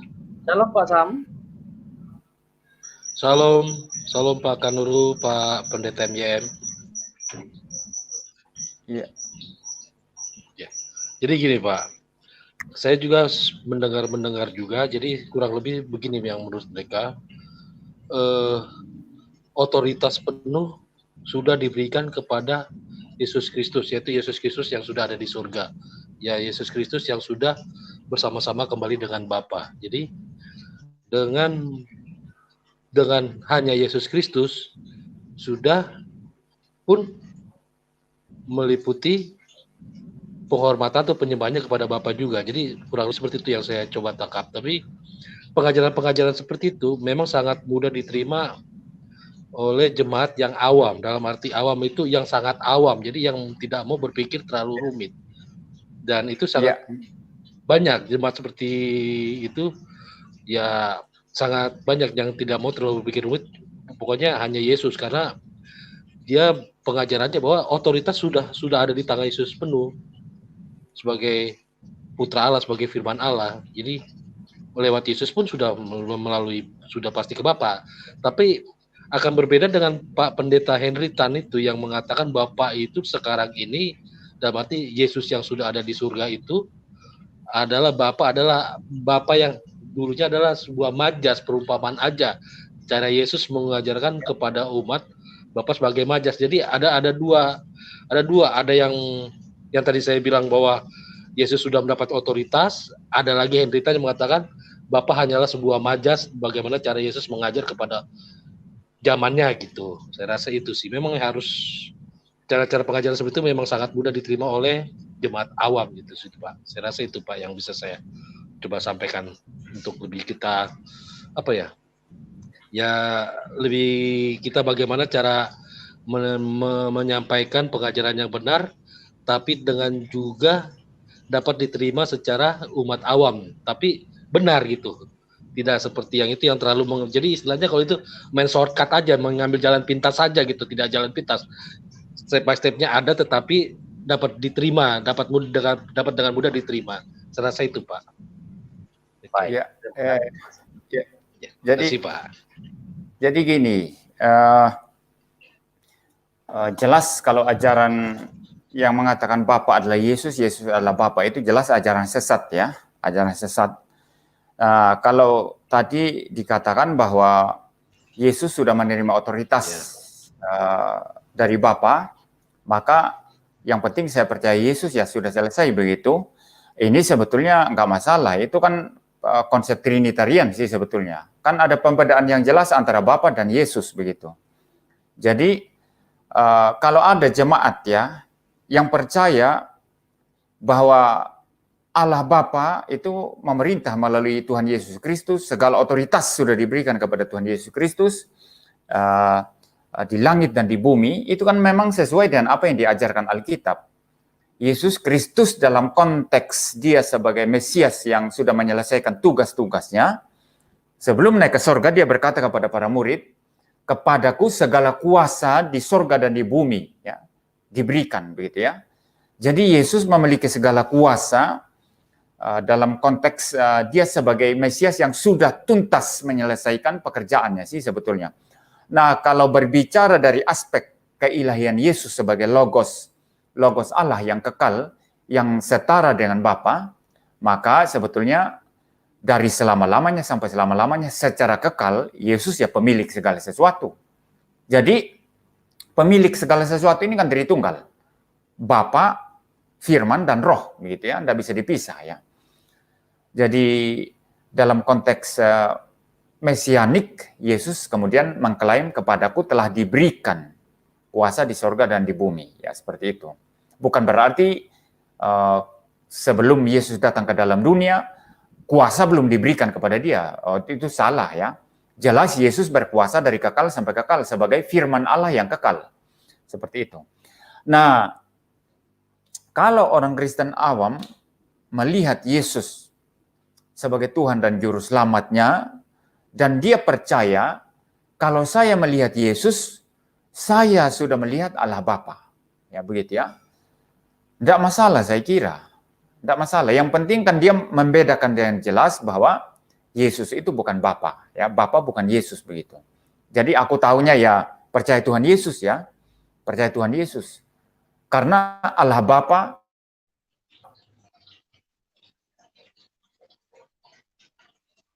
itu melalui Tuhan Yesus begitu. Saya kira enggak masalah. Ini pemahaman yang kayak gini enggak salah ya. Itu sebetulnya bentuk ya, bentuk daripada manifestasi yang paling sederhana daripada iman yang bersifat Trinitarian atau iman yang bersifat Tritunggal. Seperti itu. Tapi kalau Yosua Tewu kan beda. Dia dengan terang-terang berkata, Roh Kudus adalah Yesus, Yesus adalah Roh Kudus. Bapa adalah Yesus, Yesus adalah Bapa. Ini ajaran sesat Sabelian. Nah, kalau sudah sampai seperti itu mesti diluruskan. Jemaat pun harus diajarkan ya. Jemaat pun harus diajarkan. Maka saya berkata bahwa kalau jemaat tidak ngerti apa-apa karena tidak diajar oleh pendetanya, lalu dia percaya Yesus itu adalah Bapa, Bapa adalah Yesus. Yang penting saya percaya Yesus yang adalah Bapa, saya selamat. Ya bagi saya orang ini selamat, ya, karena dia tidak ngerti apa-apa. Tetapi kalau sudah diajar, ya, ini jemaat tadi sudah diajar, diberi pemahaman berulang-ulang, dia ngotot dan secara sadar melawan. Bagi saya kesimpulannya adalah orang ini terbukti dia bukan orang percaya. Kalau orang percaya itu terbuka untuk kebenaran. Itu ciri khas. Saya dulu Sabelian kok. Saya dulu pertama kali menyerahkan diri untuk menjadi hamba Tuhan full time. Saya tinggalkan pekerjaan saya tahun 1997 di daerah Pandaan, Jawa Timur ini. Bukan Jawa Timur, Pasuruan, Pandaan ya. Itu pertengahan Surabaya dan Malang. Tahun 97 saya Sabelian. Saya katakan kepada orang-orang, karena saya rajin PI ya, saya rajin sharing sama orang lalu ajak mereka doa sama-sama. Saya rajin sekali pelayanan. Saya bilang kepada mereka, Bapak Yesus, Yesus adalah Bapa. Nah, saya percaya saat itu ya, di tengah-tengah pemahaman saya yang tidak tuntas, saya yakin masuk surga. Kenapa? Karena saya belum diajar tentang Tritunggal, jadi wajar kalau saya mengerti salah. Tapi kemudian setelah saya tahun 98 ya, 1 tahun kemudian, saya masuk di satu yayasan namanya Yayasan Pesat ya di Salatiga. Itu sebetulnya Yayasan Pesat itu bau karismatiknya itu, tentang kosa karismatiknya itu kuat sekali. Tapi ada pelajaran doktrin di sana. Seorang dosen mengatakan bahwa Bapa, Anak, dan Roh Kudus itu hipostasisnya berbeda. Pribadinya berbeda, tapi satu hakikatnya. Pikiran saya terbuka, oh ternyata ini saya salah. Saya anggap Bapa dan Anak sama. Wah, saya akhirnya kemudian, wah dulu saya sesat begitu. Sadar. Lalu saya terima ajaran doktrin Tritunggal. Loh, kenapa? Karena memang saya sungguh-sungguh percaya Tuhan Yesus dan saya sudah diregenerasi. Saya sudah dilahirkan kembali. Maka orang yang sudah diregenerasi, yang sungguh-sungguh percaya Tuhan Yesus, yang menjadi milik Kristus, diberi kebenaran pasti buka. Tapi yang sudah jelas salah, yang aku Kristen ya, tapi sudah jelas saya salah, diberi pemahaman ulang-ulang, menolak dengan sadar, bagi saya hanya membuktikan mereka bukan Kristen sejati. Mereka kambing di gereja. Kambing tidak menjadi selamat, Pak. Hanya domba yang diselamatkan oleh Kristus. Ya. Tuhan Yesus datang kepada domba-dombanya, bukan datang kepada kambing-kambing. Ya. Seperti itu. Maka saya membedakan ini dengan jelas, Pak. Jadi kalau ada jemaat sederhana, ya, tidak mengerti apa-apa, dia hanya taunya percaya Yesus, dan dia tahu Bapa itu adalah Yesus, Yesus adalah Bapa, lalu dia mati dengan kekurangannya, saya percaya dia diselamatkan oleh Tuhan. Saya percaya dia diselamatkan oleh Tuhan. Tetapi orang semacam ini, kalau diajari nanti, pikirannya akan terbuka dan menerima doktrin Tritunggal. Ya, tapi kalau ngotot tidak mau terima, bahkan lawan, bagi saya hanya membuktikan dia bukan orang percaya. Memang dia tidak percaya. Dari awalnya bukan orang percaya. Saya kira itu jawaban saya, Pak. Ya, tangkapan saya ya dari Pak Sam ini. Ya. Baik. Jelas sekali, Pak. Oke, terima kasih, Pak. Ya, terima kasih Pak Sam, Tuhan berkati ya. Ya, ini masih ada dua penanya ini Pak Pendeta MDM, bagaimana ini? Ya, ada silakan satu aja dua. Koram Kristo ya. Ya, silakan aja dua, Pak. Ya, Koram Kristo pernah membahas juga topik ini, mungkin dengan kehadiran beliau bisa menolong kita untuk memperjelas beberapa hal. Selamat datang Koram Kristo, selamat bergabung. Ya, shalom semua. Terima kasih admin. Saya terima kasih banyak buat kesempatan hadir di sini.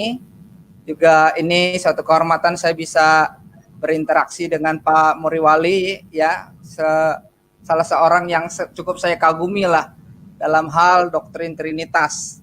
Ya, awalnya saya kira dari thumbnailnya itu ini perdebatan antara Pak Muriwali dengan Pak Joshua Tewu. Ya, jadi gini, saya rasa juga kita harus belajar seperti apa yang disampaikan oleh Pak Muriwali ya. beliau cukup rendah hati untuk istilahnya belajar untuk kebenaran. Jadi pembahasan-pembahasan ini bukan untuk menjelekkan atau memfitnah atau menghujat, justru hal-hal begini mengarahkan kita kepada kebenaran. Latar belakang saya juga dulu tanpa saya sadari juga, saya seorang Sabellianisme juga, tanpa saya sadari, walaupun dulu saya tidak mengakui saya Jesus only, saya Sabellianisme, tapi akhirnya setelah melakukan diskusi atau belajar dari websitenya Pak Budi Asali, grup-grupnya Pak Budi Asali, ya, lalu juga mendengar penjelasan dari kawan-kawan, ya, mendengar penjelasan dari Pak Muriwali, ikut bergabung dengan Asasi yang diprakarsai oleh Pak Deki dan kawan-kawan, akhirnya wah, ternyata ajaran itu salah begitu. Nah, ini yang harus kita sadari. Lalu yang kedua, mungkin ini yang harus diberikan tanggapan oleh Pak Muriwali atau sebagai bentuk pertanyaan saya kepada Pak Muriwali, ya, karena di Facebook tersebut, di Facebooknya Pak Joshua Tewi, dia mengatakan dia menolak istilah Jesus only atau Unitarian untuk dirinya, karena menurut dia istilah-istilah ini merupakan ciptaan reform Injili kepada orang-orang yang berbeda dengan Tritunggalnya orang-orang reform. Nah, itu pandangannya seperti itu. Dan kalau memang berkenan, next time saya juga mengundang Pak Muriwali untuk mampir ke Gubuk channel saya, ya, untuk membahas Tritunggal dalam konsep gereja Tuhan yang Maha Kuasa. Itu saja Pak dulu Pak, mungkin sambil mendengar tanggapan Bapak. Ya, jadi gini ya, tadi dikatakan itu menulis bahwa istilah Unitarian atau Jesus only itu adalah istilah yang diciptakan oleh Reform Injili katanya. Ya. Ini saya tidak yakin apakah ini pernyataan dari seorang dokter atau tidak. Bahkan saya sudah berulang-ulang mengatakan saya meragukan gelar dokter daripada Pak Joshua Tewu. Dan sekarang dia belum memberikan tanggapan kepada saya, ya. Gelar DBS-nya itu saya bilang saya ragu, ya. Saya tidak mengatakan abal-abal, tapi saya bilang saya ragu. Saya minta dia untuk membuktikan gelar DBS-nya itu benar atau tidak, ya. Jadi gini, seorang dokter mengeluarkan pernyataan yang bahkan anak SMP yang belajar sungguh-sungguh pun tidak akan mengeluarkan pernyataan seperti itu. Dia tahu apa artinya Reform Injili. Ini dari Reform Injili dulu. Khusus untuk Indonesia ini, sekarang ini istilah Reform Injili itu sudah menjadi semacam trademark, ya, merek dagang daripada gereja yang dimulai oleh pendeta Stephen Tong. Ya, seperti itu. Dan saya tidak masuk dalam pelayanan Reform Injili kalau merujuk pada konteks ini, ya. Karena saya tidak pelayanan di GRII atau STEMI, ya, seperti itu. Jadi istilah Reform Injili ini waktu dia kutip sebetulnya dia pun perlu memberi penjelasan apa yang dimaksud reform yang Injili secara umum, ya. Kalau reform yang Injili secara umum, ya saya termasuk, atau khusus merujuk kepada Reform Injili sebagai merek dagang gereja dan pelayanan, ya, sebagaimana dimulai oleh pendeta Stephen Tong, kan mesti jelaskan begitu, ya. Nah, apakah maksudnya itu istilah Unitarian dan istilah Jesus only itu diciptakan oleh gerejanya pendeta Stephen Tong, atau maksudnya diciptakan oleh Reform Injili secara umum, termasuk saya, termasuk Ezra Soru, termasuk Budi Asali, ya, termasuk yang lain-lain yang reform itu, ya, Yakub Tri, ya, ya, semua Reform Injili, ya, walaupun kita tidak menggunakan merek dagang Reform Injili, ya. Nah sekarang itu yang pertama, ya, dia mesti clear, ya. Kalau seorang dokter mesti clear loh, ya, tidak boleh sembarangan menggunakan istilah. Kedua, ya, ini adalah kesalahan yang begitu fatal ketika mengatakan istilah Jesus only, ya, dan juga istilah Unitarian itu dimunculkan oleh Reform Injili. Kacau sekali. Ini orang buka Google tidak, ya? Ya, saya tidak usahlah mengatakan apa namanya, buka ensiklopedia atau tidak, ya, ensiklopedia teologi tidak, ya, atau buka Britannica ensiklopedia, ya. Buka itu tidak, ya. Asal bicara, ini makanya saya bilang asal mangap, ya. Unitarian itu sudah istilah yang baku di dalam dunia teologi. Itu bukan Reform Injili yang ungkapkan itu. Memang dalam kasana teologi, ya, ya, baik itu di dalam Kristen versi Ortodoks versi Katolik Roma, Kristen versi Protestan, ya, itu adalah satu istilah yang baku dalam dunia teologi yang merujuk kepada mereka yang percaya Allah itu satu pribadi saja secara mutlak. Maka dalam konteks ini Islam itu Unitarian, saksi-saksi Yehova itu Unitarian, ya, Sabellian, ya, Jesus only itu Unitarian, ya. Ajaran Prakeas tadi yang sama dengan Sabellian, ya Unitarian. Ajaran Servetus, ya Unitarian. Ajaran liberal modern yang mengatakan Yesus itu hanya manusia yang agung, karena Allah yang benar itu hanya satu, Allah Bapa. Yesus itu hanyalah manusia yang agung, yang menjadi teladan bagi kita. Liberal modern pun Unitarian dalam konteks ini. Dan itu adalah istilah yang baku dalam bukan saja dunia teologi, tetapi juga dalam dunia filsafat. Yosua Tewu tidak ngerti apa-apa ini. Bagaimana bisa menggunakan gelar doktor di depan namanya, di belakang namanya, DBS begitu. Ya. Jadi asal bacot, asal comot ya begitu. Ya. Reform Injili, istilah Reform Injili. Lalu istilah Jesus only ya, itu memang adalah istilah yang dipergunakan di dalam kalangan Pentakosta. Ya. Mereka menggunakan istilah Jesus only movement, gerakan Yesus only. Ya, gerakan apa namanya? Hanya Yesus begitu. Itu populer di kalangan Pentakosta. Ya. Jadi sekarang dikatakan itu istilah ciptaan Reform Injili katanya. Ini sesuatu yang bagi saya betul-betul tertawa ya. Saya betul-betul tertawa ya. Jadi tapi ini saya tanya Anda dulu ya. Saya banyak bicara seperti ini, apa Anda itu betul merepresentasikan tulisan dia atau ini justru Anda salah merepresentasikan tulisan dia? Kalau Anda salah merepresentasikan tulisan dia, berarti saya ini memukul angin ya. Saya menanggapi sesuatu yang salah ya, yang Anda sampaikan secara salah di sini. Anda bisa bertanggung jawab ya, bahwa dia mengatakan istilah Jesus only dan Unitarian itu ciptaan Reform Injili. Anda betul yakin itu ya? Dia katakan itu? Yes. Ini saya tanya Anda. Ya, ini nanti jadi, saya kirim ininya ya, di bagian ucapan terima kasih ya. Bagian ucapan terima kasih di Facebook ya. Ya. Jadi gini. Oh, ya. maaf. Jadi terkenang perkataan seorang sahabat. Kalau Bapak di situ. Ya. Waktu dia meresponi punya Vincent R. Sibri. Nih saya bacakan. Okay. Wah, keduanya tidak alkitabiah, baik Trinitarian maupun Unitarian, termasuk Duinitas teologi dan Jesus only teologi tidak kami kenal. Semua label teologi di atas adalah hasil ciptaan kaum Calvinis dan kaum Reform Injil yang tidak terdapat dalam Alkitab. Nanti saya screenshot, saya kirim ke inbox Facebook Bapak ya. Gitu. Ya, jadi dia sebut Trinitarian ya, Unitarian. Dia bilang itu ciptaan kaum Reform Injili, kaum Calvinis. Ngaco ya. Itu istilah Trinitarian itu Tertullianus. Dan Tertullianus itu tidak bisa disebut Calvinis ya.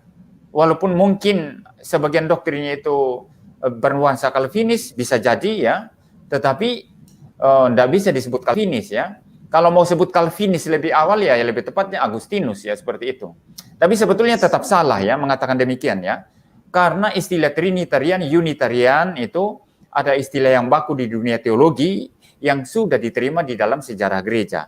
Bahkan itu istilah yang baku di dunia filsafat ya. Jadi salah kalau dikatakan itu ciptaan Calvinis, ciptaan apa namanya? Reform Injili, ini betul-betul ngawur sekali ya. Jadi saya semakin tidak yakin apa saya harus berdebat sama beliau ini. Ya, saya khawatir nanti perdebatannya yang seperti apa kalau dia komentarnya saja model seperti ini ya. Model orang nggak sekolah seperti ini ya, seperti itu. Bahkan itu fitnah ya.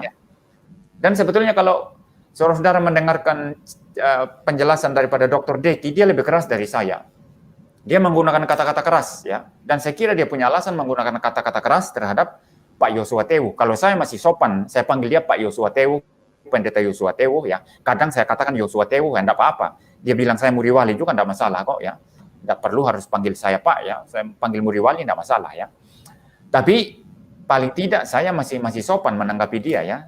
Tapi kalau saya melihat pernyataan-pernyataannya itu memang bagi saya itu kualifikasi akademik sebagai seorang dokter itu tidak ada. Ini asal manggap semua itu dia bicara itu. Boleh saya potong sedikit, Pak? Boleh saya potong sedikit? Satu hal yang saya mau tegaskan bahwa pandangan beliau tidak mewakili dari sinode kami ya. Walaupun saya ada di situ juga, tetapi dia tidak mewakili. Jadi Anda dari mana, Pak? saya Gereja Betel Indonesia, sudah jelas di situ kita mengajarkan Tritunggal. Jadi mohon jangan sampai dijustifikasi secara general, apalagi ada salah satu komen ini mengatakan karismatik gado-gado. Ya, itu oknum. Ya, kalau pandangan oknum.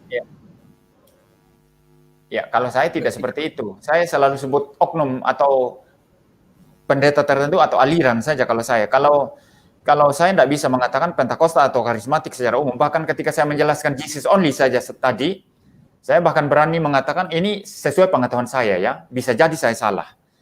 Bahwa pendiri Pentakosta yaitu Charles Fox Parham dan juga William J. Seymour, saya tidak melihat mereka menentang doktrin Tritunggal. Di kalangan Pentakosta itu hanya Jesus only itu yang dulu tahun 1960-an, 70-an itu sangat populer, tapi sekarang sudah menurun popularitasnya ya begitu. Saya tahu kalau GBI itu kan Trinitarian ya, bahkan dengan kontroversi dan Pak Erastus kemarin kan GBI menyatakan dirinya Trinitarian dan rujukannya Konsili Nisea kan begitu, kan jelas itu. Jadi saya jauh lah, saya tidak akan mungkin pukul rata seperti itu ya, tidak akan kalau saya maunya riset, maunya teliti ya, seperti itu. Ya.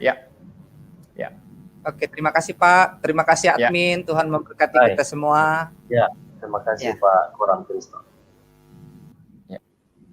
Ya, ini ada beberapa lagi yang sedang menunggu dari tadi Pak Edien, Pak Muriali bagaimana ini? Kita terima. Satu lagi mungkin Pak ya, satu saja lagi ya. Satu lagi ya Pak DB dari tadi sudah cukup lama, jadi mohon maaf Pak James dan juga Pak Horas ya, mohon maaf ya. Jadi kita kasihkan kesempatan untuk Pak DB. Shalom Pak DB, shalom, selamat malam. Halo, shalom. Selamat malam Pak Pendeta. Selamat malam Pak, selamat malam. Silakan Pak. Ya, tadi sudah Bapak katakan bahwa Bapak itu adalah Allah, Anak itu juga Allah, dan Roh Kudus itu juga Allah. Kemudian yang saya tanyakan, kalau ada yang mengatakan Allah itu adalah Bapa, Allah itu adalah Anak, Allah itu adalah Roh Kudus. Apakah benar pernyataan ini, Pak? Tidak masalah. Yang penting tidak masalah. Yang penting harus menekankan kesatuannya, kesatuan substansinya. Kalau sampai dipisah itu jatuh ke dalam triteisme dan berbahaya. Jadi Allah itu adalah Bapa, Allah itu adalah Anak, Allah itu adalah Roh Kudus. Dianggap tiga Allah yang terpisah. Oh, ini salah. Ini dalam triteisme adalah satu kesesatan tersendiri ya. Jadi Tritunggal itu bukan triteisme. Yang jelas kita percaya Allah itu hanya satu. Satu substansi, satu hakikat keilahian, satu natur keilahian, ya, satu being ya. Being of God ya, satu being saja. Tapi dalam Allah yang satu keberadaan itu, di dalam dirinya ada kejamakan pribadi. Pribadi Bapa, Anak, dan Roh Kudus. Bapa adalah sepenuhnya Allah, Anak juga adalah sepenuhnya Allah, Roh Kudus adalah sepenuhnya Allah. Mengapa disebut Bapa adalah sepenuhnya Allah? Karena dia memiliki seluruh hakikat keilahian itu secara sempurna. Mengapa Anak disebut Allah? Karena Anak juga memiliki hakikat keilahian itu secara sempurna sama seperti yang dimiliki Bapa.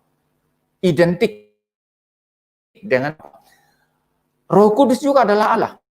Allah Roh Kudus. Mengapa Roh Kudus disebut Allah? Karena Roh Kudus juga memiliki substansi keilahian itu secara sempurna sama dengan Bapa dan sama dengan Anak. Jadi substansi keilahian itu hanya satu. Ya. Jadi substansi keilahian itu hanya satu. Suaranya terputus-putus, nggak jelas suaranya, Pak. Enggak, kalau saya jelas, Pak. Saya jelas mendengar Anda. Bagaimana Pak Kanuru? Iya, di sini saya terima suaranya putus-putus, nggak jelas. Sinyal di tempat Pak tapi DB saya terima di sini suaranya putus-putus. Oh, baik. Apa yang Bapak katakan saya nggak ngerti. Pak Kanuru bagaimana? Suara saya jelas apa enggak? Cukup jelas, Pak, cukup jelas. Oh, jadi saya lanjut aja ya. Ya, baik. Saya lanjut. Jadi Bapa adalah Allah sepenuhnya, Anak adalah Allah sepenuhnya, Roh Kudus adalah Allah sepenuhnya, karena ketiganya itu berbagian dalam substansi yang sama, hakikat yang sama, yang tidak bisa dipisah, ya, yang tidak berbeda, sama. Maka kita katakan Bapa Maha Kuasa, Anak Maha Kuasa, Roh Kudus Maha Kuasa, sama. Kemahakuasaan Bapa sama dengan kemahakuasaan Anak, sama dengan kemahakuasaan Roh Kudus, ya. Kemahadiran Anak sama dengan kemahadiran Bapa, sama dengan kemahadiran daripada Allah Roh Kudus, ya. Seperti itu. Maka dengan demikian, ya, apa yang dikatakan Bapak tadi itu bahwa Allah itu adalah Bapa, Allah itu adalah Anak, Allah itu adalah Roh Kudus, asal tidak memisahkan ketiganya, ya benar, ya. Memang Bapa adalah Allah, Anak adalah Allah, Roh Kudus adalah Allah. Tetapi kalau dikatakan Allah itu adalah Bapa, Allah itu adalah Anak, Allah itu adalah Roh Kudus, maksudnya bahwa satu Allah itu, itulah yang disebut Bapa, itulah yang disebut Anak, itulah yang disebut Roh Kudus. Jadi Bapa adalah Anak, Anak adalah Bapa, Bapa adalah Roh Kudus adalah Bapa. Nah, inilah yang Sabelius, yang Sabelian, yang namanya Sabelian. Dan ini sesat begitu. Yang jelas begini. Ya, jadi kalau tadi Bapak katakan bahwa Allah itu adalah Bapa, Allah itu adalah Anak, Allah itu adalah Roh Kudus. Bukankah ini mengatakan bahwa Allah orang Kristen itu tiga? Saya sudah menjelaskan tadi, Pak. Ketiganya itu tidak bisa dipisah, satu substansi, satu hakikat, Pak. Kalau dipisah itu baru jatuh ke dalam triteisme. Itu baru sesat, ya. Allah Bapa, Allah Anak, Allah Roh Kudus tidak bisa dipisah, Pak. Satu hakikat yang dimiliki secara sama, secara identik. Maka Bapa, Anak, dan Roh Kudus itu nggak bisa dipisah, Pak. Nah, kalau orang Kristen membicarakan Bapa, Anak, dan Roh Kudus sebagai tiga Allah yang terpisah, ini sesat. Ini triteisme namanya. Seperti itu. Jadi satu hakikat, Pak. Nggak bisa saya terima suaranya, Pak. Ya. Ya, satu hakikat, Pak. Suaranya nggak bisa saya nggak bisa saya terima suaranya dengan baik di sini, Pak. Ya, Pak Kanuru, mungkin sinyal di tempat Bapak ini mungkin yang tidak terlalu bagus. Nanti ini aja. Minta dia untuk mendengarkan lagi penjelasan saya tadi. Saya kira penjelasan saya sudah lengkap tadi. Jadi mungkin dia tidak menangkap semua yang saya katakan sehingga masih bertanya-tanya, Pak. Ya. Ya, betul, Pak. Ya, kita berharap nanti. Ya, baik, Pak. Baik, terima kasih. Baik, terima kasih Pak DW. Ya, nampaknya sudah sampai di batas maksimal waktu yang dapat kita pakai Pak Pendeta Muriwali yang sudah dengan cukup teliti memberikan jawaban-jawaban yang ditanyakan oleh teman-teman kita, bahkan juga melalui penjelasan dalam presentasi tadi, saya rasa sudah sangat lengkap menjawab atas apa yang sebenarnya saat ini sedang kita hadapi, ya. Seperti yang Bapak sampaikan tadi, hal ini nampaknya sudah menjadi satu fenomena baru di YouTube, bahwa Pak Esra Suru juga menanggapi isu yang sama. Saya berharap teman-teman Kanuru melihat hal ini sesuatu yang serius, ya. Ketika para apologet Kristen, para hamba Tuhan yang sungguh-sungguh berpedoman pada Alkitab, mereka sudah bersuara, itu artinya ini sesuatu yang sangat serius. Sehingga saya juga mengambil kesempatan ini, momentum yang tepat untuk mengajarkan yang benar. Jadi sekali lagi dalam kesempatan ini Pak Pendeta Muriwali Yanto Matani, saya ucapkan terima kasih banyak untuk kesempatan Bapak bersama dengan kami hampir 2 jam. Dan di bagian terakhir ini, saya sekali lagi mendorong teman-teman yang ada di dalam siaran ini untuk selepas dari sesi ini, teman-teman langsung saja klik channel YouTube dari Pak Pendeta Muriwali Yanto Matani PKKR, dan di sana topik yang sama, isu yang sama sudah disampaikan oleh beliau, dan masih banyak lagi hal-hal lainnya yang sangat bermanfaat, ya, yang sangat memberkati teman-teman. Oleh karena itu jangan lupa setelah ini dukung channel beliau dan mari berinteraksi dengan beliau karena saya yakin beliau pasti menjawab teman-teman jika pertanyaan itu memang perlu dijawab. Nah, ini sebagai closing statement Pak, apakah ada sesuatu yang Bapak mau sampaikan kepada kami sekalian? Jadi singkat saja, bagi saudara yang menonton dan juga bagi saudara nanti yang menonton setelah ini, ya video ini, dan saya berencana juga akan mendownload video ini dari channel Kanuru dan saya upload kembali di channel saya, karena saya tidak ikut share screen live malam hari ini di channel saya. Jadi begini, pesan saya adalah sebagai orang Kristen, jangan hanya puas saja ketika mendengar pengajaran, tetapi harus meneliti sendiri apakah pengajaran seorang pendeta itu sesuai Alkitab atau tidak, ya. Dan kecenderungan banyak orang Kristen maunya yang sederhana. Ini spirit yang salah. Bahkan saya boleh berkata ini spirit satanik sebetulnya. Ya, memahami Allah maunya yang sederhana, ya. Anda memahami barang-barang buatan manusia, memahami mobil, motor, HP, rumah, ya, konstruksi rumah itu rumit loh. Bagaimana Anda kalau mau menyuruh seorang arsitek merancang rumah Anda, oh sederhana saja, Anda usah rumit-rumit, ya. Lalu nanti tukangnya suruh buat fondasinya sederhana Pak, ya. Ya Anda usah dalam-dalam, yang penting bisa berdiri. Temboknya sederhana Pak, ya, bangunan sederhana, atapnya sederhana Pak. Kalau tidak rubuh, ya, tidak sampai 1 tahun rumahmu akan rubuh, ya. Jadi semua itu ada kerumitannya, ada kompleksitasnya. Maka kita perlu memikirkan secara dalam, ya. Belum bicara manusia, ya, kompleks, rumit manusia itu. Apalagi bicara Tuhan.